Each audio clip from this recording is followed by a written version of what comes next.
All right, hey ladies and gentlemen, this is Luminous, and today we're going to be talking about the patch 7.06. This is going to be a pretty long video, I imagine, but we're going to try our best to cut it down as per usual. My goal is actually to get it under 1 hour, and we'll see if it's going to be possible. I'm going to be joined by Restalker here today, Hello, everyone. Nice to join you guys. and we don't have a lot of time to waste, so let's get into it. I'm actually going to be using the Dota2 wiki page because I feel like they organize things a little bit better. And we're going to pretty much go down the list. I'm going to be skipping a lot of things to keep it under the 1 hour mark. But, of course, some of the most important things we want to talk about. So, first, creep denies now granted denying team 30% of the bounty. That's pretty big for heroes that could auto-deny. For example, think about Nigma and Lich. But also think about in a situation where one hero have the lane dominance. Imagine Shadowfiend once he gets like plus, I don't know, 40 damage and he's just wrecking the other hero. Now you can even pull further and further ahead, and the other hero falls further and further behind. So this is actually a pretty interesting mechanic here, and I think it applies a lot in the mid lane when one hero is winning, and also applies very frequently in the safe lane. You know, a lot of times like off lane hero just sits there, and they just try to sap experience, and the carry gets to actually deny a lot, and they will actually pull way ahead with this new mechanic. Yeah, it's going to be good for the supports that are with the safe laner as well. And when we talk about the heroes a little bit more in the future, we'll talk about how it's going to probably result in something like a 2-1-2, a little bit more spread out when we go to the actual laning phase. Right. Added extra melee creep for the mid lane in the first 20 minutes. So the mid wave is going to have one more creep than the two side waves. And I actually think this matters in the sense that mid is pretty much guaranteed to hit level 2 unless you get like totally denied like a scrub. Like every one of your creeps gets denied. This just guaranteed level 2, like even if you get one or two creeps denied. That's true, right? Yeah, I haven't played it's mids. definitely good because yeah, it's been consistently hitting level 2 for mid players. It basically reverts the change where bounty rune used to give EXP. Oh, The right, initial bounty rune. Yeah, right. so now you just hit level 2 off the first wave now. Okay, so that's actually pretty big for certain mid heroes. Uh, and I think a lot of these actual changes, we're going to tie it into the off lane, which I believe did receive a ton of different changes in this patch. So first of all, creep wave meet a bit closer to the off lane tower. So think of the bottom lane. It meets just past the river, in front of the river a little bit. And same thing for the top lane, just past the river. It's actually much, much closer to your off lane tower if you're the Radiant off lane. And that means you're much, much safer. Of course, both teams could influence it by creep blocking, but this is one of the few changes in this patch that is pro off lanes. Go off lane players. Yeah, one of the few changes that makes offlane good. We have to, of course, get to the shrines in just a little bit, where it kind of affects the offlaner. Actually, let's skip ahead to the shrines. Where are the shrines? Yeah, There you go, most of the shrines. other things are. Wait, just very quickly, I want to talk about the siege creeps. Those are also very important. No, no, we'll, So we'll go back to those. you Let's want to talk actually, about later? Okay. yeah, only off lanes, and we'll talk about all the off lane stuff. So let's talk about the shrines. All right. Shrines only start being available 5 minutes in. So think of your offlane LC that's trying to spam overwhelming odds, or the Abaddon that trades hit really hard early on. Well, you're gonna be pretty wrecked in the offlane because offlanes now just have to go all the way back to base like they used to. You can't really rely on that first shrine, and I think a lot of the offlane heroes now really need that first shrine to kind of tie themselves over. So I wonder what the adjustment is going to be. Maybe we're going to see a little bit more traditional the offlane who packs a little bit more like tangles and regen to start with.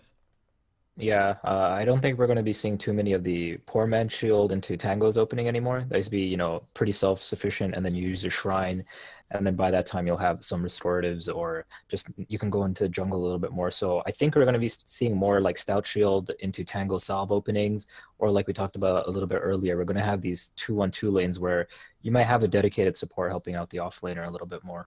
Yeah, in between the fact that experience or denying experience going to the carry is such an important thing, it is not good anymore, I think, to just passively sap experience in the lane because the carry is just going to get too much. So that's why Restalker said I think this patch is going to be leading towards more of you want to be challenging the carry lane. You don't want to just sit there and let them gain a lot of advantage there. The other thing that's also not very good for the off lane is now jungle has been changed again. So jungle, going back to how it originally was, it spawns every minute now instead of every 2 minutes. So it makes things a little bit more a little bit less complicated. But here's the problem: they give 20% less experience and gold. So one of the standard thing for the offlaner that's having trouble is to actually just duck in the jungle camp, but they actually just give you so less, so much fewer experience and gold that you just kind of feel bad, to go into the jungle to resort to gaining stuff there. Yeah, I think this is why I keep beating it, beating the sounding like a broken record saying that it's going to be a 2-1-2 lane. This does really well is that it lets you have one person in the off lane and someone else in the jungle. So if you have someone like an Enigma, or like even an LC or an Axe, you can have someone who's in the off lane getting some experience from there, and you can have a partner doing the jungle camps, and then you can kind of soak EXP once the creeps come into the tower, and then one person can go into the jungle because they're going to be spawning more frequently. So there are some pros and cons, but as you stated, they do give significantly less gold in EXP, so it's a bit of a trade-off. Yeah. So I mean, somebody's being a smart ass out there is going to be say, well, you get camps every minute now, so isn't it technically 100% increase in terms of neutral gold, even though you still earn like 20% less? Yes and no. Like if you spend 100% of your time in the jungle, yes, it is going to be increased, but that means you're spending 100% of your time in the jungle. You're not checking runes. Like you're not doing a lot of the other stuff that is important to Dota. So yes, technically there is more resources in the neutral creeps, but that means you also have to dedicate more time to actually get that resource. So I still think this is actually a pretty big nerf to a lot of the offlane that needs to duck into the jungle. For example, I played a game earlier with Axe that needed to finish my Blink Dagger. Normally, you have 1700 gold, you duck into the jungle for a minute or two and you come out with it. And my god, it was not a minute or two. Like, it took forever. And one of our friend who played a Shadow Fiend game, and he had like 100 more CS than, the safe lane carry that he played with in that game. And of course, Shadow Fiend, as you know, is one of the hero that neutrals a lot. And he essentially had about the same net worth towards the end of the game. So you can see that neutral is, I mean, it's a way to kind of soften the blow if you're having a weak mid lane or a weak off lane. But as a catch-up mechanism, I'm not sure how good it is anymore. Yeah, it's that's definitely a good way to put it, is that it's something that the mid laners can use. I think it's really good because it still goes back to allowing supports to kind of stack the camps a little bit more frequently if they are going to be roaming around. So that's something that they can incorporate into their game, I think. And going for core players, it's certain cores, when we cover the heroes, we'll talk about the ones that really benefit from the system. But I think overall, as a whole, the majority have been slightly nerfed. Okay. I know you want to talk about the siege creeps, but I'm going to wait a bit till we get to the hero Yep, Chen. that's fine. And I think the rest of the stuff is fairly self-explanatory. There is less gold on the map now when it comes to towers. Like bounty gold has been reduced, the Raxus gold has been reduced, but there's still more gold on the map from the jungle, given the fact that they do spawn. A lot of these changes are I don't want to say small at the same time. I think for pub players, I don't think it's going to be the biggest deal. The only thing I do want to mention is power-up runes. Don't forget, 40 minutes into the game, there is going to be a haste and a DD. Well, not exactly a haste and DD, but there's going to be 2 runes now. So that could actually affect how the game goes, especially when the top rune, a lot of times there's a Roshan fight going on there as well. So there is a guaranteed spawn in a rune every 2 minutes on both sides of the river. But I'm ready to go into the heroes. Are you ready, Stalker? Yep. And we're actually doing good at time. We're only 9 minutes in, so all right, let's get through it as fast as we can. So, Grievous Greed, basically all these numbers says Grievous Greed has been nerfed. But here's where the jungle changes actually matter. Because now the jungle spawns every minute, there is more creep for you to stack the Grievous Greed. So yes, you can actually get the same amount of gold as the old Grievous Greed despite of the nerf. But that means you spend 100% of your time in the jungle. Whereas the traditional Alchemist play, every odd minute, you just mow through the jungle. And then every even minute, you get to like participate in a tower push or check a rune or whatever the case is. Now, if you want to retain the old gold that Alchemist got in the previous patch, you are in the jungle. You're like a hermit. You're never getting out of there. Which actually means you're not going to be making as much team play, which is obviously not so good. Yeah, The farming speed early on is going to be relatively the same for timings like Armlet and Radiance. They should be coming at about the 15-minute mark. But it's like exactly what you said. You're going to have, if you want to keep up with your old farming speed, you're going to have to spend a lot more time in the jungle, which means less time going for objectives with your team, pressuring the opposing team, and things like that. So the farming speed, I think the playstyle is what's been kind of nerfed, where it's like if you want to farm, you have to spend the time in the jungle rather than going for objectives. So you're going to have to make a little bit more decision making, which is something that I definitely think is the right direction to go. Also, in a higher level of play, it leaves you more vulnerable because when the enemy team makes a smoke gang, they're pretty sure where the hell you are. I mean, there's a lot of jungle camps, but if they don't see you in the lane, you're likely in the same Radiant or Dire jungle, and they could probably find and kill you. So, moving on, Ancient Apparition getting a little bit, well, actually, a rather large attack range buff. And also, I do want to mention that from this point on, there are no more respawn talent anymore. So I think Ancient Apparition used to have like a minus 35-second respawn talent at level 20 or something like that, which I have to say, it always, for me personally, it's a feels bad moment to take that talent because nobody planned around having their hero dying, especially at level 20. At the same time, the talent is so good when you do die. But I think actually, I like the fact that there's no respawn talent in the game. I feel like they were always a bit too cheap. Yeah, I didn't like the respawn talents at all. So I think it's going to be make the game a little bit more enjoyable. It felt a little cheap, you know, when you kill Alina like 3 times and she comes back and like she instantly spawns and she comes back in 10 seconds, then she comes back in 15 seconds. Oh, I think the crazy one's Lion, right? You get a minus Yeah. 30-second respawn time at level Lion's 10. just You kill him, he's like, oh, yeah. I'm back.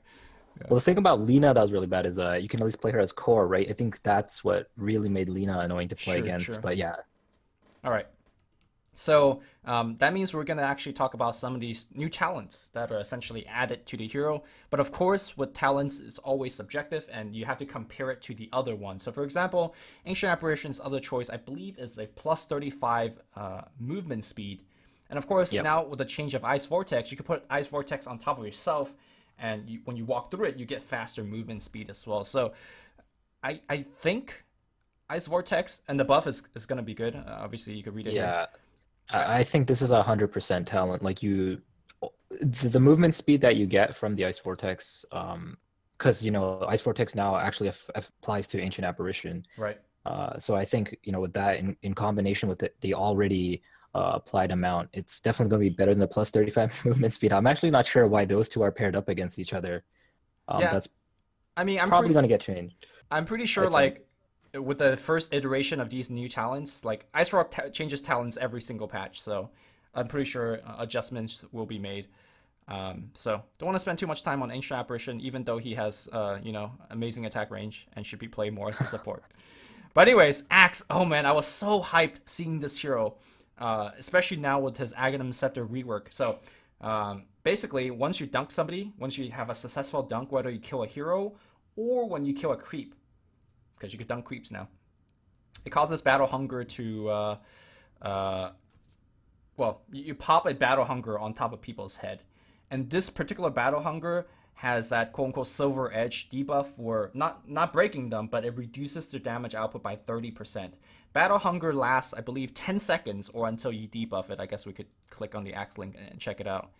Yes, Battle Hunger lasts... Yep, 10 seconds. 10 seconds, and or until they lasted a creep during a team fight. But when you cast it in an AoE because of a dunk, that is crazy. That is crazy.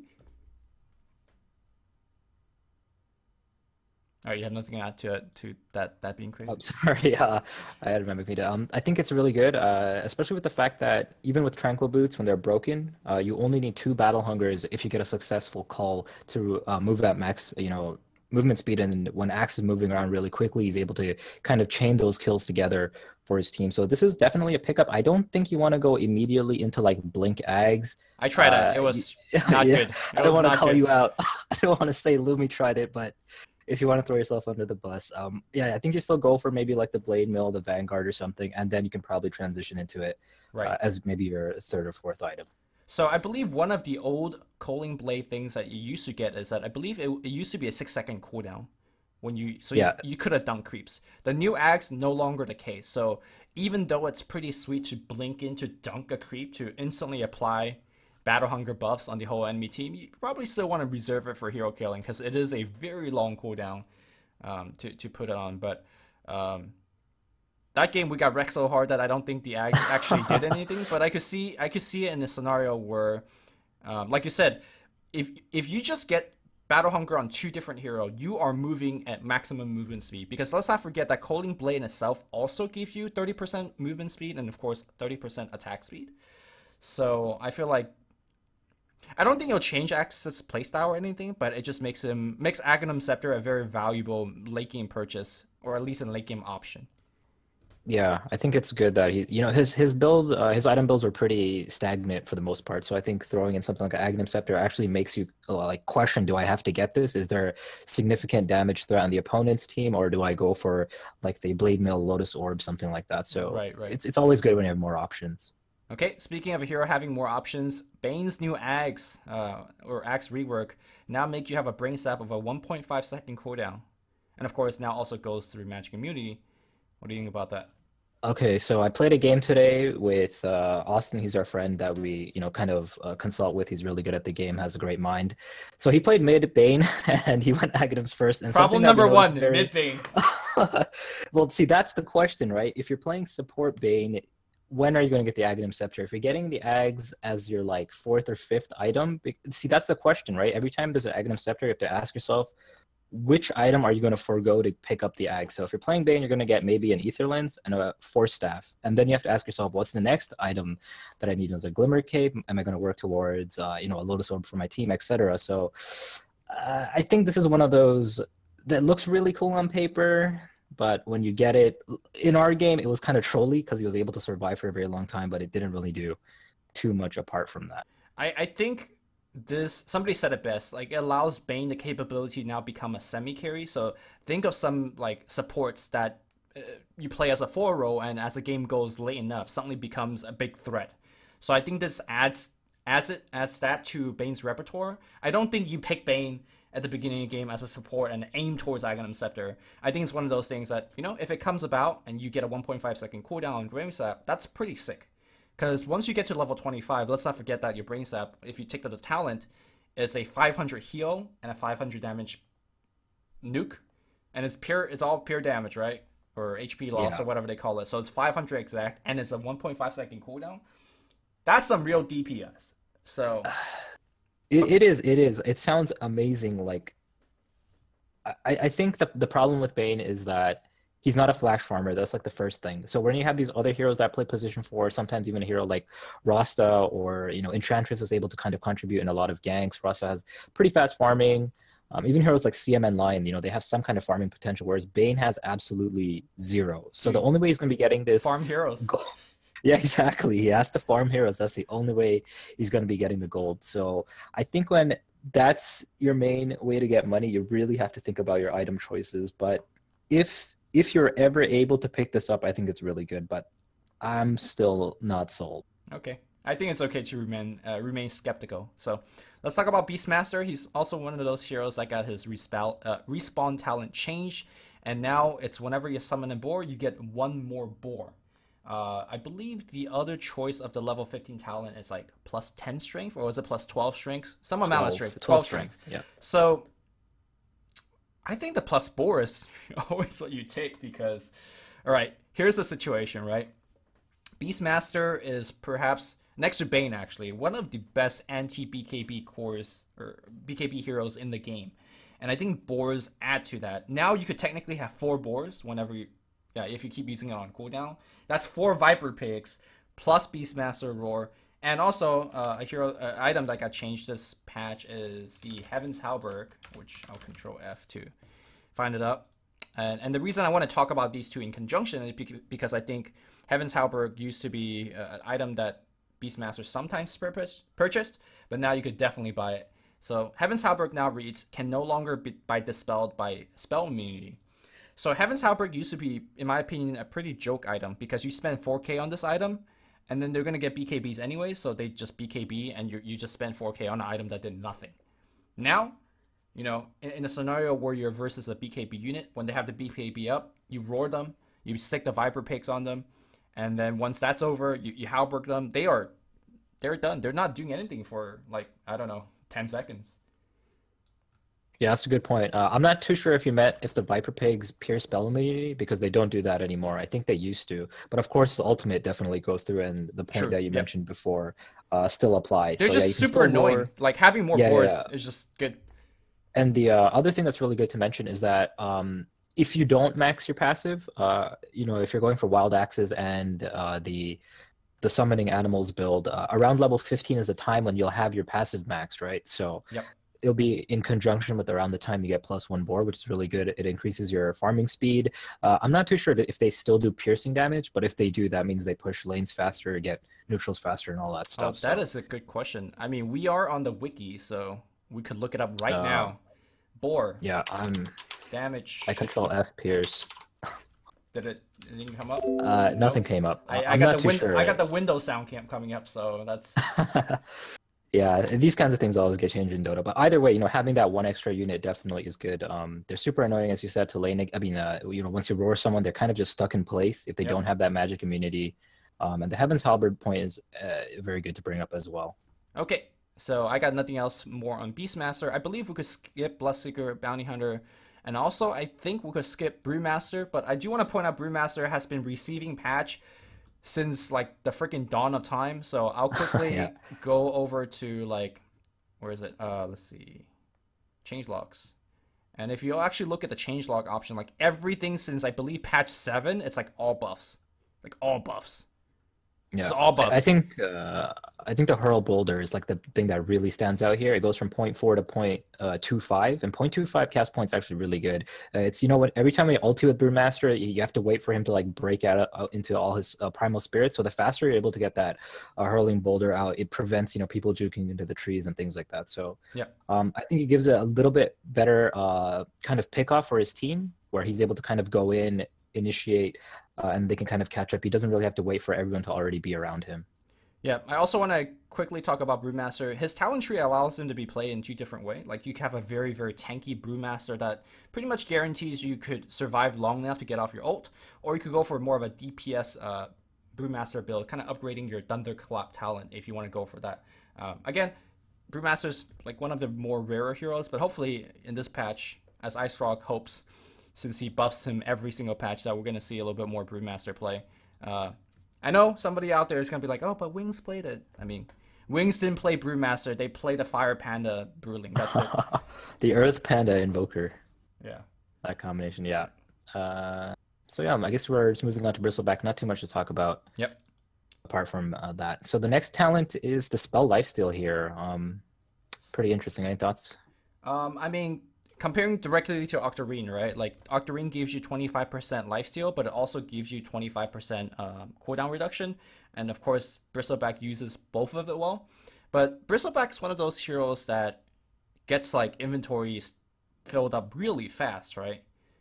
Yeah, he likes a lot of value items at the very. Right. So like you're thinking about Power Treads, Solar Crest, Vanguard, Hood, BKB, SNY. Like there's already 6 items.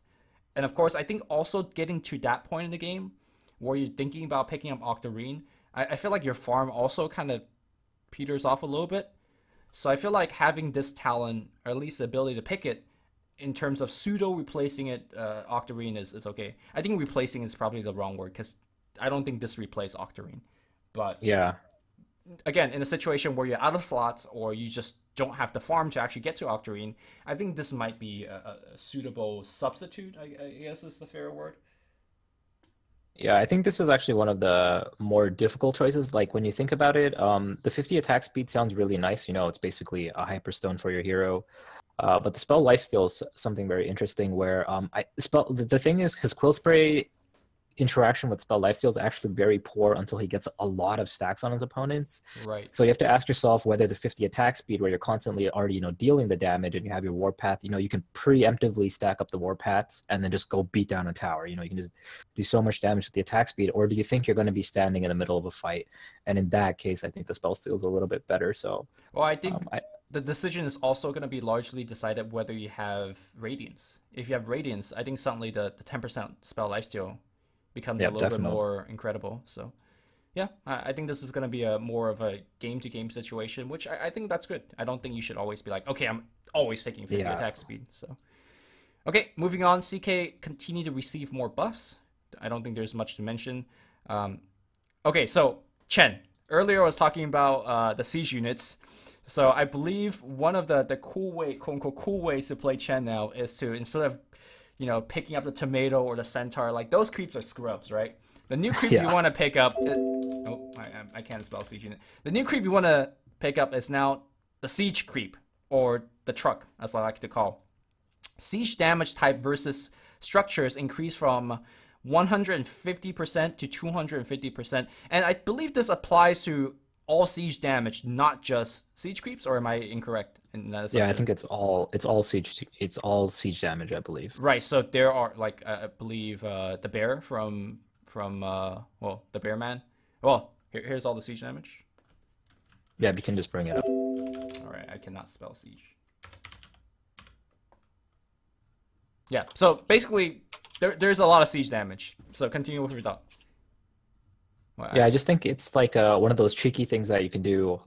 So every fifth minute, there's going to be a cart, which means that they're a lot more coveted because they do, significantly more damage. And the fact that you're going to have your own as well as your opponents, it sounds very cheeky, but this is something that can make, getting that first tower. It's not like you have no other creeps. If you're playing a hero like Shen or Enchantress, it's just one additional cart that you're using here on the siege creep. And if you're able to amass these slowly over time, it definitely can help you pressure the opponent's towers and things like that. I believe you still maintain the magic resistance and all that good stuff when you take them over. So as the Chen, right? So yeah, yeah. Obviously they're harder to come by now. They only come by every 5 minutes. So if you miss that chance, it's gonna be pretty bad. But the meme idea is that you get, like, you just only freaking dominate trucks, right? And you have freaking an army of Bugattis, ideally. yeah, And then you even get HODs to dominate more trucks. I mean, you can make them like have 2,000 HP, like tanky ass Bugattis. And I believe Chen also gets a 25 talent that allows him to get up to 6 Bugattis. Yep, plus 2 Holy Persuasion max count. So you could really get in there and be the lore. I mean, like 90 gold GPM at 20 is just not, it's a joke, right? Like, it's not even a good. So I don't think. yeah, I mean, I'm no Chen expert, but I just think that that's a cool way to Yeah, play the hero. I mean, at the very least, I don't think you have to, get 8 Bugattis, right? If you're able to get like 2 of them in the early game and you're able to use Oh, them to come kind on. of That's pressure, a yeah, I mean, that's a the pleb dream. Bugatti dream. Like this, we gotta go Gaben up in here. Like we gotta get all the Bugattis. I mean, the dream is to be hurling like 8 boulders at like minute 35, on the tier 3 towers, but that's going to be a little bit difficult. Right. But late game it is, you can do that because as the game goes on, you get more carts and things like that. So you'll be, and with the reduced cooldown, you'll be, you could potentially get multiple per spawn. That's like, The cooldown gets reduced significantly. it almost felt like you just described life, Restalker. As you grow older, there's gonna be more cars, or you could afford more cars. Hopefully, right? That's hopefully. Yeah, that's why we're making these videos, to earn them esport dollars. Esport dollars. All right, currently we're at 28 minutes. Oh god, we're not gonna make it. All right, moving on. Klings, I think this is actually a huge nerf. I think that the point you brought up when we talked about this is that your uptime is longer. Sorry, not uptime, but the duration of the death pack is longer, which means you could actually go on a longer journey, like searching for kills. But the downside is that the uptime of the spell, meaning when you consider cooldown and how long it lasts on your hero, has actually decreased. Which means, imagine if you're just fighting non-stop, Death Pack is going to be a weaker spell. Also, this makes buyback or Aegis play a little bit weaker on Clinks, because it used to be that you respond from a buyback or Aegis, and 15-second cooldown, you have Death Pack at the ready. Now you don't. Now you have to. Well, it's the 85-second cooldown. That's a damn long cooldown for this spell. Yeah, it's a good thing. The thing is, I'm not sure whether it's a nerf or a buff. It's just you could argue it both ways, right? It could be argued as both a nerf and a buff. Definitely in the case of the Aegis respawning, it's definitely a nerf.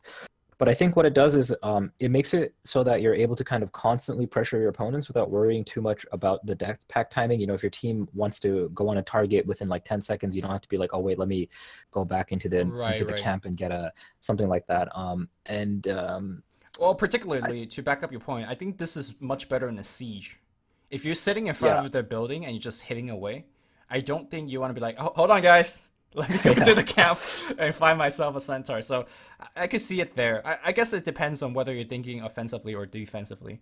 Because quote unquote defensively, if you're base defending, I think the shorter cooldown might be better, especially when it comes to like buyback and stuff like that. But yeah.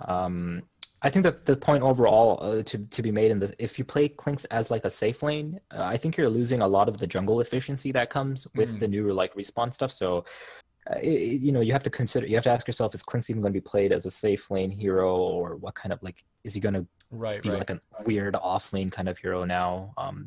It's going to be a little weird. Let's not forget that Klinks also receive a nerf in the sense that jungle's weaker now in terms of the resource you could get out of it. I mean, Klinks would not spend 100% of his time Yeah, farming in the that's the thing. jungle. He might spend his time looking for people in the jungle, but he's not going to. So, for example, Death Pack used to be a pretty. Use it to like eat a big creep in the jungle and then moving on. But now you could do that, fewer because of the cooldown. But we've on Crystal Maiden, level 20 talent. Don't take it. Take the 120 GPM. Yeah. All right, moving on. All right, let's talk about Dazzle because this is gonna be hype. New rework Ag Scepter cause Shallow Grave to be a 450 AOE spell. Was it Go Black or was it whoever that could not grave? Art style. Art style does not even have an excuse anymore because it's AOE unless he misses. Uh, I'm not sold on this again. You're not on it.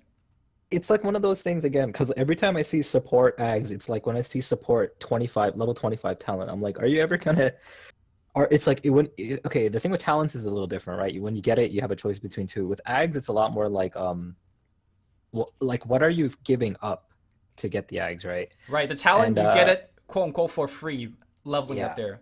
For the axe, you spend 4,200, yeah, and for it's like, 4,200, that's an Aether Lens, that's a Greaves mech, that is a Force Staff, and then another item. But I mean, one out of maybe 500 Dazzle game, one out of 200 Dazzle game, maybe. Like I this could think be good. it does have a place somewhere. Maybe a little more often than that. It's definitely going to be against who you're playing against. Like I can imagine when you're playing against something like Magnus, Magnus or who Enigma, like a typically, wombo yeah, combo lineups, like. yeah, But here's the there's thing, right? potential. Here's the thing: if you grave your team, that's good and all, but that means they're all at 1 HP anyway. Like so, Yeah, that's the other thing I was gonna say is you got to get them out of the situation because graving them and leaving them at 1 HP is not going to be great. right. But it depends on who your heroes are. You know, some heroes, for example, having a Huskar at 1 HP for a very long time could be good. If you have a hero with like a Satanic, for example, like a Sven or a Luna with Satanic, they can easily turn the fight around. So it's going to be a little bit more dependent on what your allies are, their items, as well as who you're playing against. So maybe not 1 in 200, but maybe 1 in 20 games. We might say 1 in 30, something like that. All right, I don't know. But the other actual real thing we should talk about is the plus 25 Poison Touch DPS talent at level 20. The other alternative, I believe, is like plus 30 movement speed? Or is it 25 movement speed? 30, that sounds way too. 30 movement speed? What? 25, that's so bad. That's bad. Don't take it. That has to be So bad. you always take the plus 25 Poison Touch DPS, and this makes Poison Touch lit, right? Poison Touch Yeah, does 36 without the talent, does 61 with the talent. That's like more than a 50% increase. That's some legit damage increase. And boy, if you ever get to 25, right? You also get another Poison Touch talent. Now your Poison Touch also stacks on each other, and it has a minus 6-second cooldown. You are DPS Dazzle. You put that Solar Crest on them. You Poison Touch yeah. them. It actually does a lot of damage. And the thing with physical damage based things is that you naturally have a lot of things that reduce armor. Like a lot of heroes do it, some items do it. You You have have Weave. Desolator and all that You have stuff. Solar Yeah, Crest. that's the thing. You have Yeah. all these things. That's what I'm trying to get at. Is that Poison Touch can actually become a significant thing, and it goes to a 1 second cooldown if you get the talent. So you'd be shooting poison at some fools. You know, Yeah. that's You're touching them yeah. all the time. Okay, so I think that's actually what this talent changes is quite good now. Okay, Disruptor. So level 15 respawn talent is now plus 40 thunder strike damage. I don't even know what the other one is, and I don't care. I'm taking this one every single time. I think it's like 3-second kinetic field cooldown or something. Yes, that is the one. And the reason that this is important because once you get the plus 40 thunder strike damage, it's 560 damage, I believe. I did the math a while ago. Yep. Yeah, so it's 560 damage. What makes that relevant is that's enough to actually farm a wave. So late game disruptor, Axe Scepter is such a game changing ability.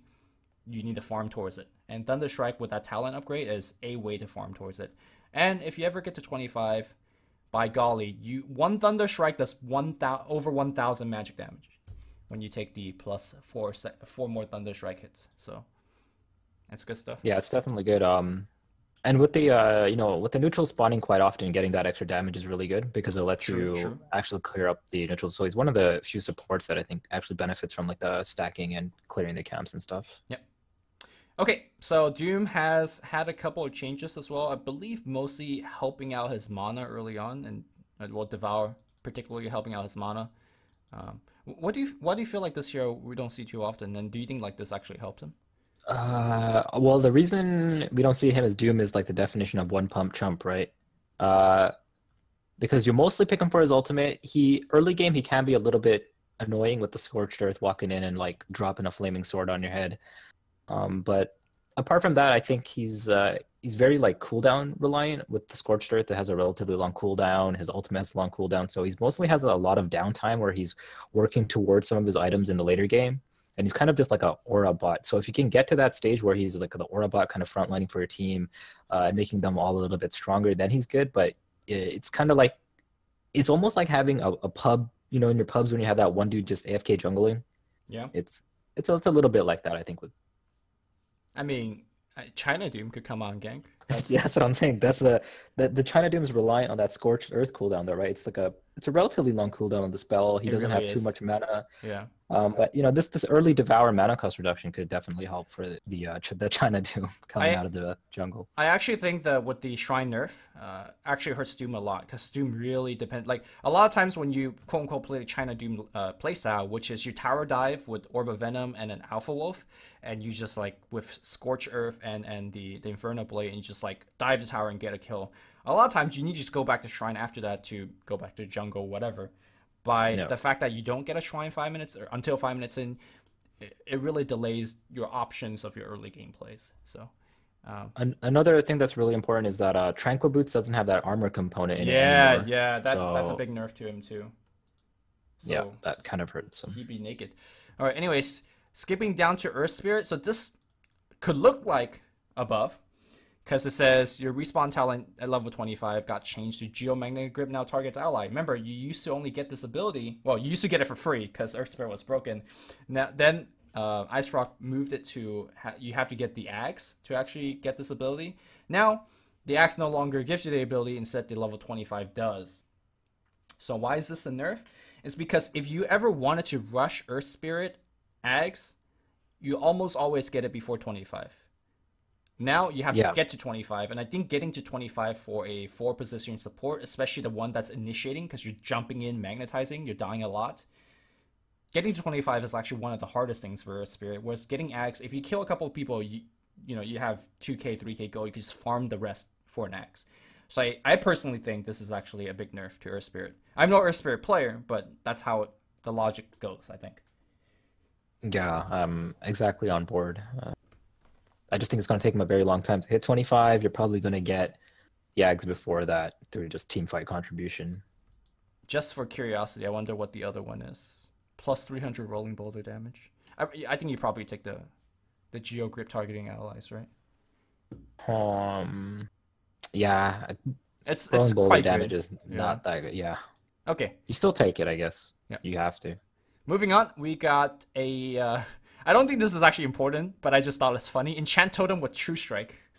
I guess this is a nod to the carry Shaker build, and you could skip it versus certain heroes like Troll Warlord and PA, but, this is really truly a 1 out of 500 Earth Shaker game scenario where he really goes carry.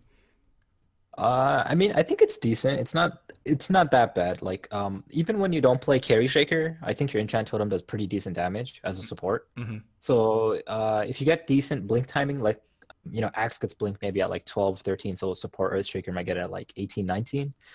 And if you're able to get, pick off a PA or something around that time when you hit the timing, it's not so bad. Especially, I think like if you're under the effects of Arc Warden's little bubble thing, as long as you're Oh, sitting inside of it, you can still hit like towers, right? So it might not be so bad. I mean, like these are so corner cases, like because PA, Troll Warlord, even though they're popular heroes, you're not gonna face them every single game. So, I mean, I guess it's just a nice quality change of Yeah, life, it's a quality change for sure. and we're spending way more time than we need to on them. Yeah, So moving on, Elder Titan, one of those heroes that reminds me like Brewmaster that gets buffed every single patch. I think he's quite good, and I think this hero is good too. yeah, deserve more play. Uh, Moving down to, I'm actually skipping ahead quite a bit. Stop me if you feel like there's a hero that you want to talk Yeah, I'm about. looking at them. Enchantress's thing is actually pretty interesting. The slow, it lasts a lot less, but it's a lot more potent. Okay. So I think when you're having these kind of dual lane scenarios, Enchantress is one of those offlaners that's actually extremely hard to kill. So having a slow that's a lot rather than a kind of a crappy slow that lasts a long time, it can kind of set up kills, especially with our high base base move speed. She's able to kind of chase for kills if you can lane up with a pretty decent partner. I think a stronger slow benefits your creeps a little bit more as well, because generally they're the one that's either clapping or stunning or doing the Hadouken Yeah. shockwave. So the stronger slow helps you set up the kill much faster, which I think traditionally Enchantress chases way too long for a kill and sometimes dies to like the tower while doing so. So maybe this is actually beneficial to her more aggressive, kind of more early gameplay. And of course, Bugatti is a thing, but I don't think that applies early on. Yeah, not so early on. But let's actually look at her 25 talent. You could enchant Ancients or get plus 6% impetus damage.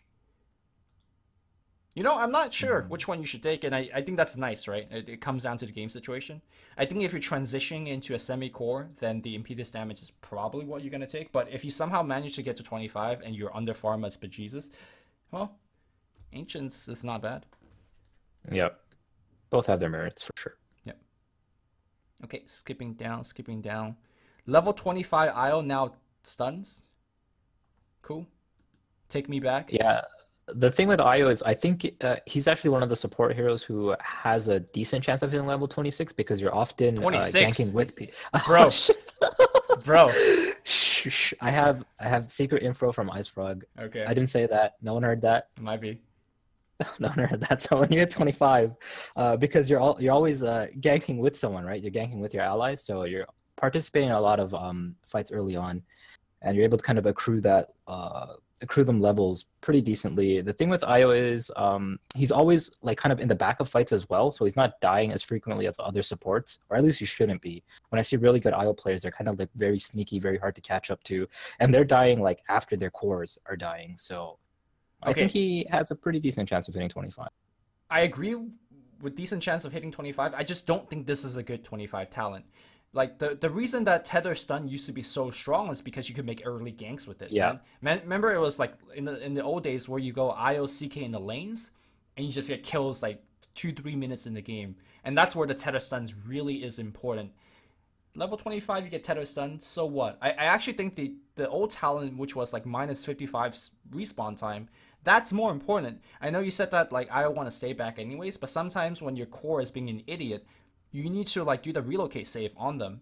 So a lot yeah, of times in the that's late true. game you're playing out very, very sacrificial. And I think having the respawn time, like I feel like this is one of the heroes that the respawn talent will be really missed. Uh, this might be a nod to like all the old people like asking for tether stun, but I just don't think it's good here. For example, if it's a level 10 talent, then I think it's a very different story. But I mean, it's not a level 10 talent. yeah, I don't think anyone's arguing that it's better than the respawn talent. I think the respawn talent was a little too good, especially for a hero like Io, Right.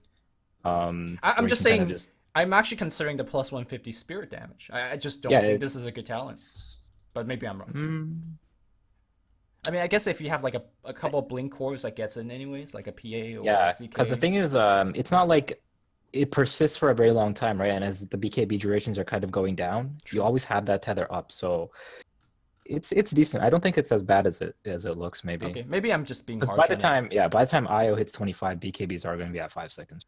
So we don't know the stun duration, and the wiki doesn't know either. It has just a question mark. I assume it just makes us slow into the stun duration, so it'll be like a Yeah, I would assume so. 2.25 second stun. That's just reasonable.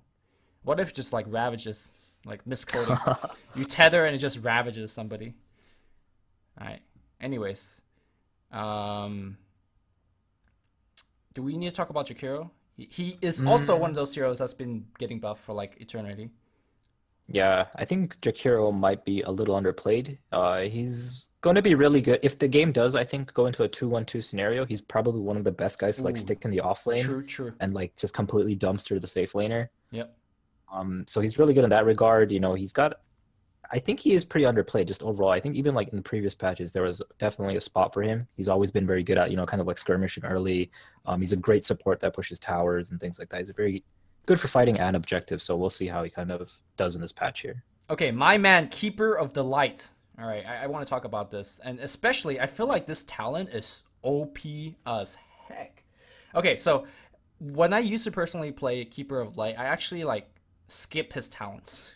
I would actually like max out Mana League, because Mana League is pretty amazing as a fighting spell, but I think at 15 I'll be definitely making the pit stop to take the Chakra Magic plus 300.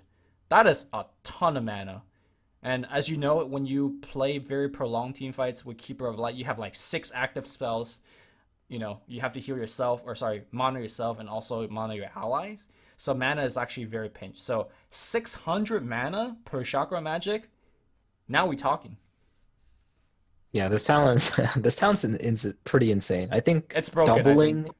doubling 600, that's like more than I would argue that's more like the entire mana, like 600, probably more than like half the hero's mana pool at level 50.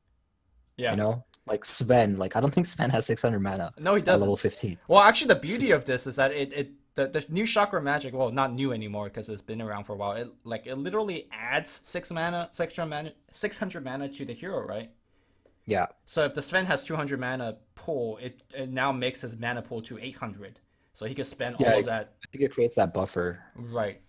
And of course, Chakra Magic has also that, the cooldown reduction, all that stuff. So I think Keeper of Light is broken. I mean, I already think he's a really good hero already because of his axe, but now, oh my god, this talent is... He will be my support of choice when I play solo pubs, because I just think he's too good. But yeah, I think 300 is a bit insane, but we'll see. We'll see. Well, maybe actually the new support of choice is Chen, because the Bugatti strat is something I want to try out. Anyways, yeah. LC. So overwhelming odd, demonic cost got rescaled. I remember earlier I touched on how offlane I think is gonna be nerfed for a couple reasons. Predominantly because Shrine is not available anymore. The whole backup plan of the jungle is not as strong anymore. And of course, when they're denying against you, which when LC doesn't have mana, you could easily deny against her, they will also pull ahead. So I feel like LC is gonna be somewhat nerfed. But you were saying that LC is probably one of those heroes that could cope with the changes better than most other offlanes. Yeah, I definitely think that. In the last patch, I think LC was definitely top 1 or 2 offlaners, and she always warranted, like, I would always see these games with like roaming Earth Spirits and Monkey Kings, except whenever there's an LC on the other team, they have to like tri-lane against her because she's so strong. Right.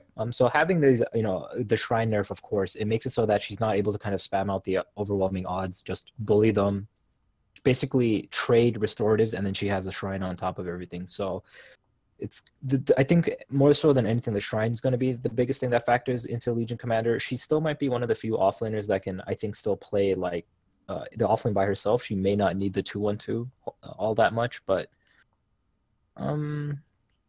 it's going to be interesting to see how... I think the starting item choices are just going to be different. You're going to probably start with the Stout Shield, Tango, and Salve, rather than the Poor Man Shield, Tango, and just kind of stay in the lane. Or maybe even a Mango now, just so you get that one extra usage of the overwhelming odd. But I actually want to talk about the new Ags change, because I feel like this is actually going to make Ags good. It used to be a joke, right? I think the first iteration of Ags is you fight till the bitter end. Like, nobody leaves the duel till it ends. The second iteration of Ags, which is... everyone fights, nobody could damage either of the two heroes, but that means you could still stun them. So what happens is like you kept stunning the Legion, and the Legion just loses the duel eventually. But now the Legion duel with the axe upgrade, it still retains the fact that nobody except the two heroes that are fighting could hit each other. But now you're just spell immune throughout the whole duel. So it's like a BKB that never ends when you're dueling. Yeah, I think this is a pretty good choice. Once again, it's not going to be one of those items that you pick up as your second or third item, I think. Legion Commander needs, you're going to need like a Blink, probably Blade Mail. I've seen Blink and Shadow Blade because it lets you kind of go past enemy observer wards and things like that. So maybe as a fourth or fifth item, this could be potentially good. The problem with Legion Commander is like oftentimes you'll need the assistance of your allies unless you're already snowballing to get the Right. kills. So if you're not snowballing, this is not. I don't think like it sounds amazing, but if you're just dueling people and you're not getting kills, it's not going to be that good. You always have that option. I haven't seen this really used to effect. I think I saw one game, I forget the player who went like Ghost Scepter Ghost Scepter with Aghanims just so he could disable someone for a very long time. So if you're doing that, that's a very bad situation to be in. No, it's Um, not an ideal situation. yeah, that is not the dream. That's the reverse dream right there. Right. And in pro But games, when Legion is picked, it's generally paired with Sunstrikes or Lina Laguna Blade. So it goes back to your previous point, like the axe actually hurts the situation because a lot of times you rely on your team to actually win that quick duel to get you the damage or get the quick kill. So unless you're balling completely out of control. But if you are, this is actually one of the yeah, best if items for for balling, you just get this. Just drop 420, 4,000, the multiply 420 by 10, yeah, I could get drop behind the that. Yeah, yeah. yeah, drop the money on this. If you have like 120 dual damage at like minute 20, this is probably the way to go. All right. So actually, I want to look at the talent tree because I'm not too familiar with it. Plus 10% moment of courage, proc chance, or 7 armor. It's just 10% all the time, right? Yeah, I think because what's the percentage on it already? It's pretty high, isn't it? Like It's 25 or 25. Now something? it makes it Yeah, it's 35. 35. I That's pretty mean, good. 7 armor is a lot of armor to lose, but keep in mind you have an 80%, rather 85% chance to lifesteal when you do proc. And, again, if you're balling out of control, this is actually representing a ton of life. And also a ton of Yeah. spike damage, so, good stuff. Yeah, it's pretty good. She already has a pretty high agility gain, I believe, like 2 point something. She builds like blade mail and like assault cuirass. If you want to go armlet, you can go for that. So she has other items that'll complement. And armor loses its value as you get more of it, where I think the moment of courage it gives you both survivability and killing potential. You know that last statement you just said? We could probably sit here and debate for like 30 minutes about that, but The armor thing? yeah. Yeah. We'll let that slide for now because we're sitting at 52-minute mark, but I think we're making good time, so let's keep going.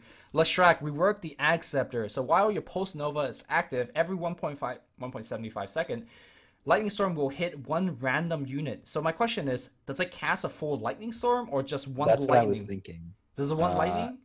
I didn't test it. If it's one lightning, Can it's you test it trash. If it now? casts a, Can you test it now? yeah, Is that let me okay? check. Okay. Let's talk about some other stuff in the Okay. meantime. So I'll just do some monologue stuff while you test it. So the Lina talent. Okay, so you mentioned it earlier, right? Like Lina used to have one of the best respawn talent because she's a core. In conjunction with Bloodstone, you're back pretty much instantly. But even then, I think a lot of people were skipping the respawn talent then. Like they were more opting for the physical damage talent.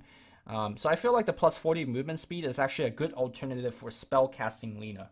If you're going for Yield Scepter, I don't know, Aghanim Scepter, Aether Lens, that kind of build, you definitely want the 40 movement speed because you're predominantly looking for the quick picks and the quick kills.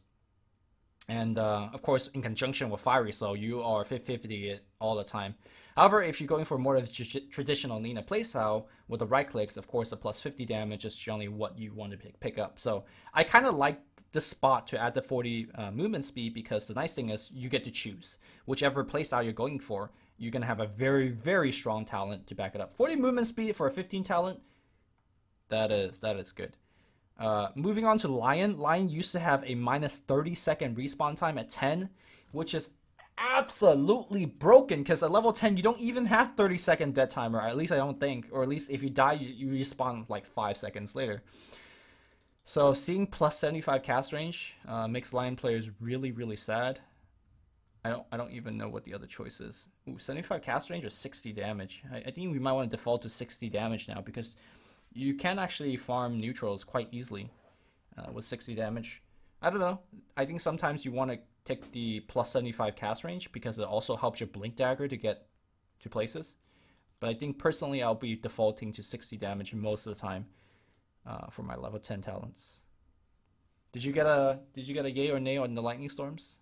Yep, it's just about done. One sec. Okay, I'll keep moving on.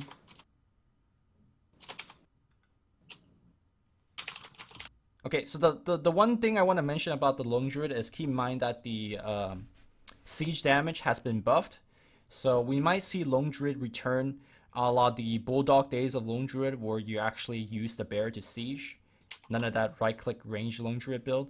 And, I mean, well, the level 20 talent of plus 50% spare bear magic resist might actually fit that role pretty well. I have no idea how to play Lone Druid, so I can't speak too much about this, but all of this seems very good and more of a traditional way of playing Lone Druid. So I actually expect Lone Druid to be returning quite a bit. All right, give me that Lestrak data, bro. It seems like it's casting it only on one person. One Yeah, lightning, it's right? definitely casting one lightning. Okay.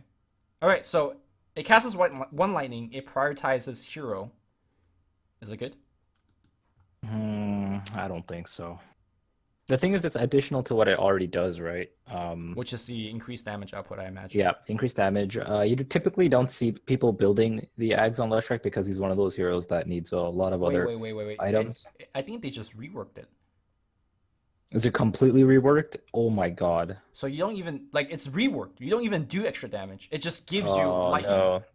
There's no way that's good. There's no way. Are you sure?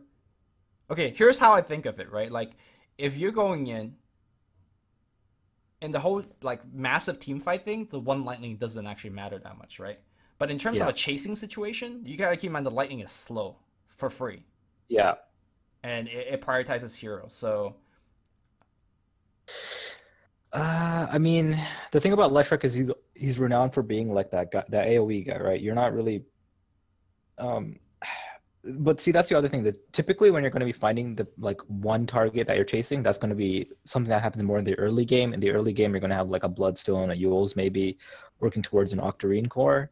mhm. So the situations where I think you're kind of chasing stragglers is not going to really be there. It's going to be more like team fighting around the time that you would even consider getting like a fourth or fifth item if you want your Ags to be that. Um, I don't think it's that good. You know, if Lightning Storm also gave an attack speed slow, then I'd be actually like more on this because I could see it as a defensive item, right? Like if somebody jumps on you and start right clicking you, and like a random lightning just procs and slows their attack speed, I'll be on it. But yeah, I kind of agree with you because the common argument that you've been talking about is 4,200 gold. That's almost an Octarine. That's a Shiva's guard. That there's a lot of good defensive item that you like a BKB, a lot of good defensive item you're foregoing just for this one extra lightning every 2 seconds or so. So Yeah. I'm not so. If it did the extra damage and had the lightning, then I think we will have a better discussion. But Yeah, or if it actually casted a lightning storm, that'd be super, super good. yeah, But yeah, it's just one lightning. It even says in the tooltip there, lightning storm will hit one random unit okay. within the Well, I don't know if it will start bouncing or not. That's why. yeah. Okay, so I talked about Lina, Lion, Lone Druid. I kind of skipped through. I'm also gonna skip through the Wait, I Magnus. want to go back to Lena actually. Okay. I remember while you were while I was doing, I heard you talking about the movement speed. The movement speed is, I think, pretty bad. Okay. Uh, Because of Fiery Soul. because of Fiery Soul and how Lena already, she already goes for the Yules. Some Lena builds even go phase Sometimes. boot. Yeah, Sometimes. I think, yeah, that's true. Sometimes. I think like some builds go phase boot, some builds go Yules. I think like the vast majority of the time, if you combined how often you get Yules and the phase boot, you're probably going to be somewhere in like the 80% plus of like how many games Lena will get one or the other or both. So I think the movement speed might be a bit overkill, whereas the damage is like the damage at level 15 is I think way better than the movement speed is at 15. No, If, like you get like for example, Lion gets a plus 60 damage at 10. Yeah, but the thing is, it's for Lena. Like, You have the attack speed to I back it up. think, I get it. I get it. yeah, I agree with you. You mostly will default to the physical damage, but I think the movement speed gives you a good option, especially if you're playing for whatever reason a support Lena.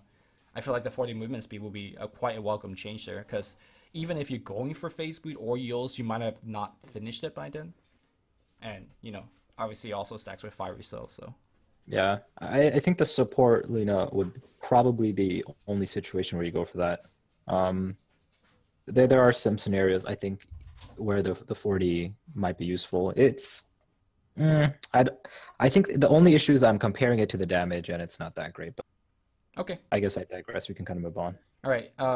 Magnus has a lot of stuff, but this almost feels like a joke. Ags, the shockwave comes back, and also slows people. I don't think it's a joke. It's Magnus is one of those heroes that has a lot of key items, right? The thing with all of these ags is that heroes have like key items that they want to go for. This is kind of one of those utility things. Okay, Um, I mean, the Shockwave is pretty good at like situations where you need one more person who's like a high ground defender, or you need one more person that's like a good at pushing, right? it Because deals Magnus does half have, damage to creeps, yeah, that's true. But and I so think how much would you push faster with the Echo Saber. Like you have Empower, right? You just kill creeps physically. yeah, that's true. But the thing is, when you're like high ground defending, you need someone that can like wave clear instantly, Okay, well, right? And the Magnus nuke isn't that good. Shockwave It's does like 300. 300, so it does 450 to Yeah. creeps. It does not one shot creep waves. Okay, so that's still it's pretty And you're memey. spending 4200 quote unquote for base defense, so I just saw one game where someone went for this build and it just looked hilarious. So maybe I'm a little bit biased just because it looks cool. But yeah, I think you're right. It's not that good. okay. And Not that good. we just pass over the 1 hour mark, so All right, let's speed it up. all right, we're done. See you next. I'm just kidding. We will try to finish it. I think the skewer talent is actually pretty interesting. Yeah, the skewer is actually really good. 500 more. Yeah, like you can essentially take someone from someone that's pushing your like high ground and you can bring them all the way to your throne. Yeah, next to T Force, And which is pretty yeah. good stuff. Anyways, uh, Medusa, Aghanim Scepter for Medusa causes Mystic Snake to turn enemies into stone for 1 second, and increases by 0.2 seconds per bounce. She gets a guaranteed stun now, which is not irrelevant, right? Late game Well, breaking. the thing is, I don't think you're ever going to have a slot for this. It's one of those like Alchemist is. I don't know if you ever run Alchemist Medusa even. That seems a bit Medusa is greedy. like, Yeah. yeah, Medusa. I mean, I've seen Terrorblade Alchemist run in a game by OG, I believe. But yeah, like Medusa is way too item starts. Like she's too starved for item slots, I think. Right. So definitely, it's something cheeky. I don't think she's ever going to build one though. All right. Skipping And you down. also have like Scotty and all that other stuff to Yeah, if you want keep a real people stat involved. item, like Scotty is probably the way to go. But anywho, Monkey King, skipping down to it, is now fixed, I guess. Dunzo King. He's Dunzo King. Basher no longer applies on Wukong command. You do get a lot of armor, which like never makes sense to me. Like why you get extra damage because you just want to stay there as long as possible. I guess the damage really helped for more of the pub star styling on kids kind of build. Whereas I think the 4 position Wukong, which is generally that's how it's mostly played in pro games. Like I think having the 20 armor inside the Wukong command is nice. But the fact that now it no longer applies bash is Yeah. I think the problem now is you just sit in the Wukong command, right? It doesn't do anything anymore. yeah. So Well, I mean, you could still like do damage with lightning and stuff, but it's nowhere near like it used to be yeah. that you buy Basher on Monkey King and you're like, okay, let's smoke, guys. We're gonna win the next fight. Now, What this actually reminds me of was Bloodseeker got a diff change a long time ago where Thirst gave them armor instead of damage. Of course, they play different roles. They're going to be played differently, but the armor is like I think too defensive for a hero like Monkey King. oh, you so you He's think a little bit. the damage is gonna suit him Yeah, much better? I can see why you want the armor so you can sit in there and be tanky and stuff. But there's other ways for you to kind of do that. I think. Sit on tree, I guess, is Yeah. generally the way to go. But okay, gonna skip Naga. All of this text for Naga means she's easy to play against. She's less annoying, which I'm all down for. So we good. All right. Let's talk about NP. No teleport cooldown. Oh my. I And saw this and I was like, this has to be a meme. There's no way.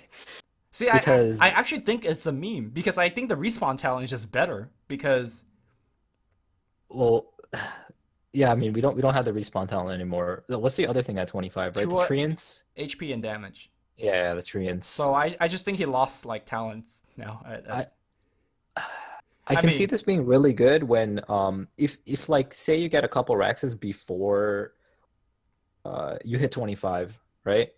So the treants kind of lose their value where you don't need that times two to kind of finish off the last racks where you might be able to like rat a little bit more. You can kind of join your team. The thing is, before Nature's Prophet was kind of like he can kind of rat while your team fights. Now I think he can like come to a team fight.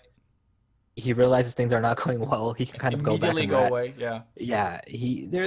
It's got there's potential. There's potential. I mean, let me ask you differently. Is it an exciting 25 talent that you're Uh, I think there's a lot of things we're not thinking about. For example, you can buy like a lot of items. Like say it gets super late game, oh, when you and just go think back about to it. the base and just Yeah, like rechange it? you're like let me take this item out of my stash, this item out of my stash, It costs and us you're just 3 seconds to cast. that's. I think it's pretty good. I think Okay, all right. it has a place. I It has wonder a what place. Bulldog said about this. I'm sure he would.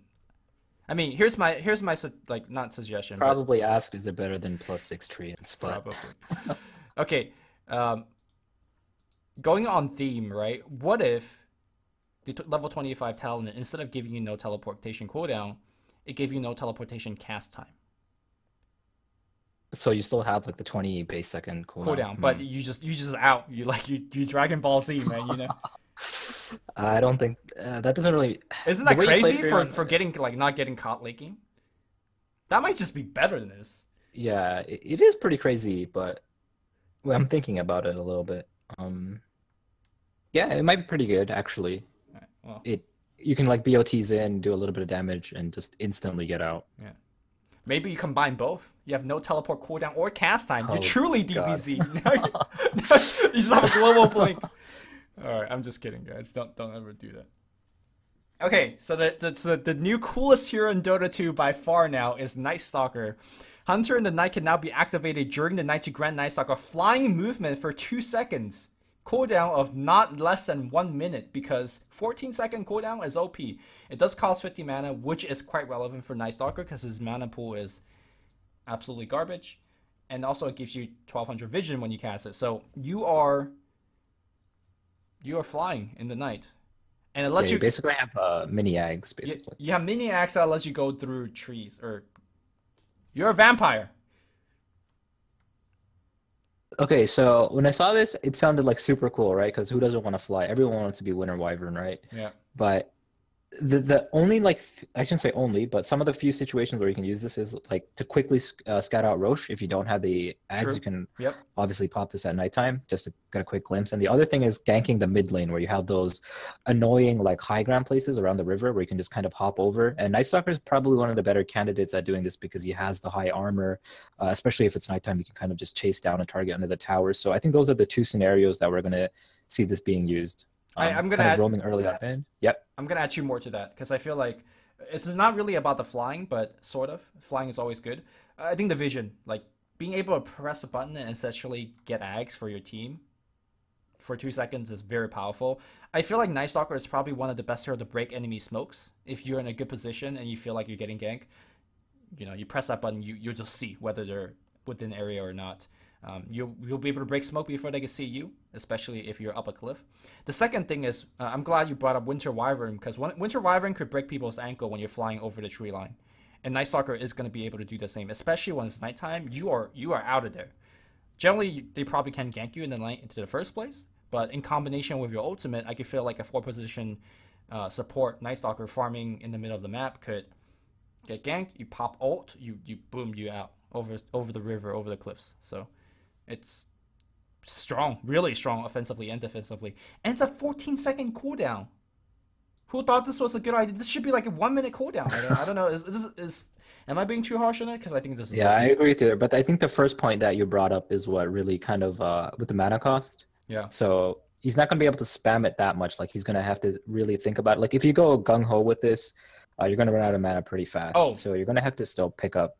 You still have to choose the scenarios in which that you want to use this. okay. I'm gonna skip ahead because I feel like this is a very good transition to talk about the new Urn of Shadow. Okay, new Urn of Shadow has a different recipe now. Now you use Infused Raindrop, Circlet's Ring of Protection, and it gives you +2 all stats, +2 armor, and a flat 1 mana regen per second.